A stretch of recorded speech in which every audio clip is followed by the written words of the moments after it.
Well, hello everyone, and welcome to Momentum Channel. Today we're going to be talking about two high quality Dividend King stocks that are considered to be undervalued or reasonably valued at this time.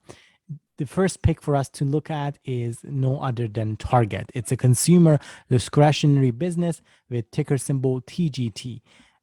Target has a very safe dividend with a dividend safety score of 90 and currently has a dividend yield of 2.76%. For Target, the last time that they increased their dividend goes back to June of 2022, where they increased it by 20%, marking a very fast dividend growth.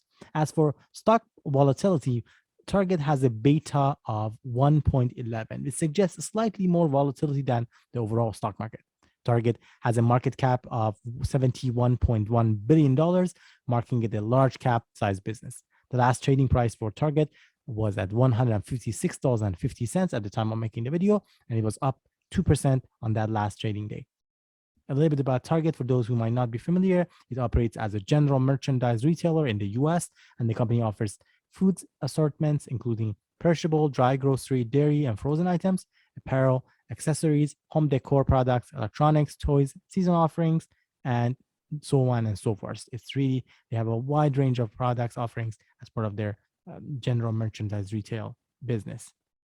As of March 9th of 2022, the company Target operated approximately 2,000 stores, and it was incorporated back in 1902 and is headquartered in Minneapolis, Minnesota.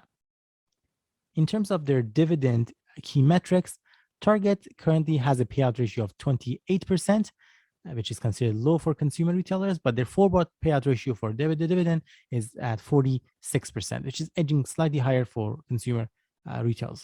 That said, though, it's not too much of a worry given how strong of a track record of dividend payment they have. In fact, they have been paying their dividend uninterrupted for the past 50 years, and in all of those years, they've increased it year after year. In fact, in terms of the dividend growth, if you look at it, aside from the last time that they increased it by 20%, in the last 5 years, on average, they've increased their dividend payment by 6% annually. And in the last 20 years, they're showing a 14% per year increase, which is, again, a very fast annualized dividend growth in the past 20 years. During the recession years of 2007 and 2009, Target stock was down by 61% between the peak and trough. That said, though, their sales was only down by 0.8%, less than a percentage point. So they were very resilient during those years in terms of their sales. In terms of their dividend, it's worthwhile mentioning that even during those recession years, they continue to pay their dividend. And in fact, they continue to increase it even during those years. Target currently pays a dividend yield of $4.32 annually. Their dividends are paid out on a quarterly basis, though, in the months of March, June, September, and December. As for the timeliness of this stock, it is worthwhile mentioning that their dividend yield is 14% above their own 5-year average, indicating that now might be a good time and the stock may be undervalued. What's more, in terms of their forward price to earnings ratio, if you look at it, it is currently at 16.6, which is slightly higher than their 5-year average, which was at 15.9. Their forward price to earnings ratio of 16.6 is slightly higher than consumer discretionary sectors, suggesting that overall the market values this stock and gives it much more higher premium than the overall consumer discretionary sector. As for the price range in the past 1 year, Target's stock price had a low of $139.30 and a high of $266.39. The current price is hovering a lot closer to their 52-week low price. Let us take a look at a number of additional financial metrics, things such as earnings per share. Here, the adjusted earnings per share is shown for the last 12 months. It was at $12.10, and the next 12 months is estimated to be lower at $9.45. Definitely lower than what you saw in 2022 or even closer to that 2021. So it might be a little bit of red flag. That said, if you look at their total sales overall, though, it is continuing to show that growing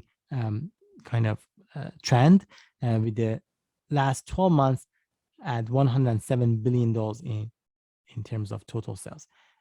A positive note here is that they are buying back their shares. In terms of the outstanding shares, you're seeing that nice declining trend. That's one thing we would like to see. In the last 12 months, they are having 484 million outstanding shares. Let us take a look at their return on equity, which measures how many dollars of profit a company earns for every dollar shareholders have invested in the firm. Ideally, for consumer retailers, we'd like to see above 22%. And for the most part, in the past 6 to 7 years, they've always hit that threshold. In the last 12 months, they are showing a return on equity of 46%, which is quite decent.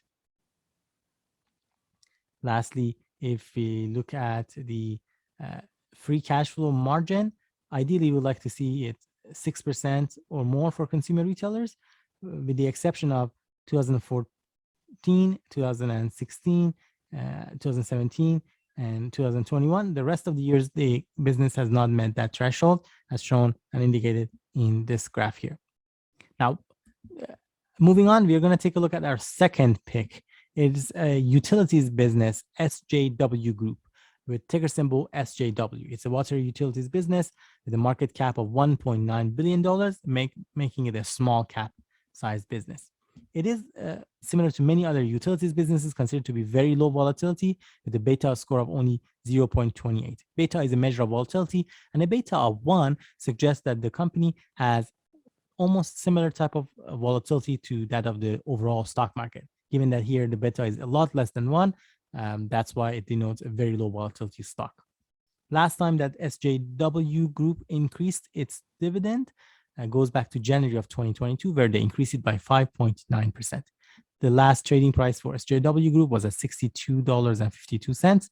It was down by about 0.5% at the time of making the video, and the dividend yield for the stock currently is at 2.30%, which is a very safe dividend paying stock based on different metrics and their history. SJW Group provides water utility services in the US, and it engages in production, purchase, storage, purification, distribution, wholesale, and retail sale of water and wastewater services. It was incorporated in 1985 and is headquartered in San Jose, California. Looking at their dividend key metrics, they currently have a payout ratio of 78%, but their forward payout ratio is lower at 60%, which is considered to be low for water utilities, that payout ratio, forward payout ratio of 60%, which suggests, again, they have a ton of room to continue to pay and increase their dividend.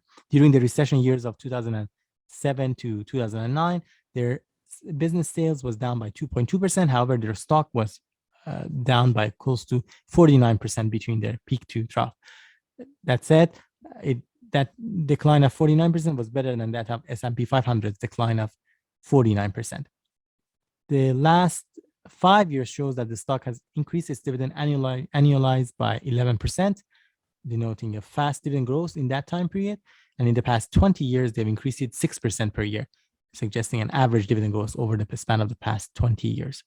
SJW Group has been paying and increasing its dividend for the past 54 years. Currently, they do have an annual payout of $1.44.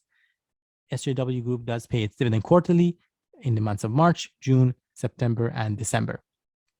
Looking at the timeliness for this stock, their dividend yield of 2.3% is actually 18% above their own 5-year average of 1.96. And as well, their forward price to earnings ratio of 26.1 is lower than their usual forward price to earnings ratio of 29.1, suggesting the stock may be undervalued. And it could be a decent time for investors if they believe in the long-term horizon for the stock. We also want to take a look at the past 1-year stock price range. The lowest that the stock had hit in the past 1 year was at $56.60. Current price is a lot closer to that. The highest price in the past 1 year was at $73.20. If we look at the earnings per share for the stock, in the next 12 months, they're estimated to have $2.40 in earnings per share, which is higher than the past several years. And though back in 2014 and 2018, they were showing higher earnings per share. In terms of their total sales, we are looking at a nice upward trend, with the last 12 months showing $583 million in total revenue. As for outstanding shares, this business is continuing to issue new shares. Although it's not ideal, it is worthwhile mentioning that for utilities sector, it is often common for these businesses to rely on issuing equity to fund a portion of their gross expenditures. Many projects are actually, as a result, guaranteed a rate of return by regulators that exceeds a utility's cost of capital, as a result, reducing their risk and helping earnings per share to grow. That's something for us to notice. That with that context, it's not too much of a red flag because it's a utility sector business that we are looking at. Let's take a look at the return on equity. Ideally, we'd like to see 9% or more for water utilities here, with the exception of the years of 2014, 15, 16, and 17. For the most part, we are not meeting that threshold. And the last 12 months, it is at 6%. As for lastly, as for the operating margin, if you look at it, ideally we'd like to see 18% or more for operating margin, which is a measure of profitability that divides operating income left after, which is what's left after company deducts its cost of goods sold and operating expenses by the total sales. Ideally, we'd like to see higher numbers, which suggests more stability for operating margins. Then for the business here, we are already meeting that threshold for the last 12 months at 18%. Well, there you have it, folks. A quick look into two high-quality Dividend King stocks that investors could consider to buy or add to their watch list. Both of them have been paying and increasing their dividends for over 50 years and are wonderful options for investors to consider if they're looking for high-quality dividend stocks. Do you have any of these stocks in your portfolio? Let us know about your favorite dividend stocks in the comment section down below. If you enjoyed this video and gained something of value from it, don't forget to smash that like button and subscribe to our channel. Here on Momentum Finance, we post every week several videos about investing, including investing in dividend stocks, growth stocks, penny stocks. We also talk about investing in crypto and finding ways to reach financial freedom. Thank you, and I hope to see you next time.